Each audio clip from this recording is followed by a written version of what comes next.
एक लड़की जो हमेशा कपड़े पहनकर सोती थी, उसने कभी सोचा भी नहीं था कि हर रात जब वो गहरी नींद में होती, कोई आदमी उसके बेड के नीचे से निकलता। वो धीरे से एक दवा लगे टॉवल से उसे बेहोश कर देता। जब पूरी तरह कंफर्म हो जाता कि वो बेहोश है, तो अपने फोन पर म्यूजिक प्ले करता, सीधे बाथरूम में जाकर गर्म पानी से नहाता, फिर उसी का टूथब्रश यूज करके ब्रश करता। इसके बाद वो लड़की का टॉवल खींचता और बेकरारी से उसके बेड में घुस जाता। और सबसे डरावनी बात, वो आदमी इस लड़की के साथ करीब 2 सालों से हर रात ऐसे ही सो रहा था। अगली सुबह जब लड़की उठी तो उसे सिर्फ तेज सिरदर्द और पैरों में हल्का दर्द महसूस हुआ। उसे लगा कि शायद काम की थकान और जल्दी जल्दी ऑफिस निकल पड़ी। लिफ्ट में नीचे वाले फ्लोर की एक आंटी ने उसे देखकर ताना मारा, तुम लोग ना जरा भी कंट्रोल नहीं करते, रात भर इतना शोर मचाते हो, नींद नहीं आती। लड़की हैरान रह गई, बोली, आंटी मेरे हस्बैंड तो बाहर रहते हैं, मैं हर रात 10 बजे सो जाती हूँ। पर आंटी ने जोर देकर कहा, शोर तो तुम्हारे ही फ्लैट से आता है, मैं नीचे रहती हूँ, मुझे सब पता चलता है। और बड़बड़ाते हुए लिफ्ट से बाहर चली गई। लड़की ने इसे सीरियसली नहीं लिया, उसे लगा कि बस आंटी का मूड खराब है। ऑफिस पहुंचते ही उसने जैसे ही काउंटर की तरफ रुख किया, एक अजीब सा डरावना दिखने वाला अधेड़ आदमी सामने खड़ा था। वो समझी शायद कोई भिखारी है, लेकिन उस आदमी ने कहा, मुझे यहाँ की सबसे महंगी नेकलेस चाहिए। वो कुछ कहती, इससे पहले ही मैनेजर बाहर निकला, नेकलेस उससे छीन लिया और उस पर चिल्ला पड़ा, तुम्हें कोई सेंस नहीं है क्लाइंट से डील करने का? खुद देखो कैसी कपड़े पहन रखे हैं उसने, ये कुछ खरीद सकता है? फिर हाथ में पंखा लेकर उस आदमी को बाहर निकालने की कोशिश की, पर उस मैनेजर को अंदाजा नहीं था कि उसने आज किससे पंगा ले लिया। जैसे ही वो आदमी बाहर निकला, मैनेजर लड़की की तरफ मुड़ते हुए बोला, तुम अभी नहीं हो, ट्रेनिंग की जरूरत है, आज रात मेरे घर आ जाना, सब सिखा दूंगा। लड़की ने मुस्कुराकर बात टाल दी, लेकिन उसे मैनेजर की बातों में कुछ गड़बड़ लगी। उसे नहीं पता था कि वहीं बाहर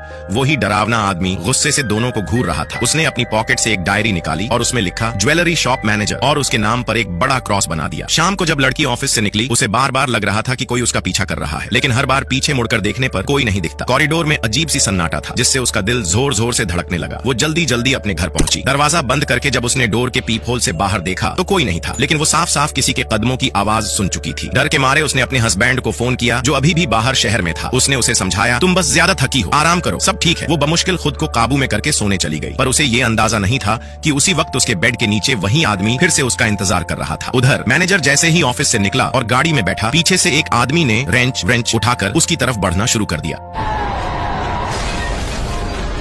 अचानक एक सीन कट में एक अधेड़ आदमी दीवार फांदकर लड़की के घर के पास आ जाता है। लड़की डरकर पूछती है, तुम कौन हो, क्यों पीछा कर रहे हो? मैं तुम्हें जानती नहीं। वो हड़बड़ाकर बोला, बेटी मैं तुम्हारा पड़ोसी हूँ, लोग 1108 में रहता हूँ, मुझे बस एक बात बतानी थी। आज मैंने देखा कि कोई आदमी जो सिर से पांव तक ढंका हुआ था तेरे फ्लैट के बाहर चुपचाप खड़ा था, सोचा तुम्हें बता दूं, सब लोग अच्छे नहीं होते। लड़की ने कहा, धन्यवाद अंकल, मेरे हस्बैंड आने वाले हैं। वो मुस्कुराया, अच्छा है, फिर भी ध्यान रखना, और अगर कुछ भी हो तो सामने वाले फ्लैट नंबर 1108 में आ जाना। अंत में लड़की की दोस्त का फोन आता है, लिली तुम्हें पता चला हमारे मैनेजर का एक्सीडेंट हो गया है। लड़की हैरान रह गई। दोस्त ने कहा, कल बात करेंगे, अभी सो जा और ध्यान रखना।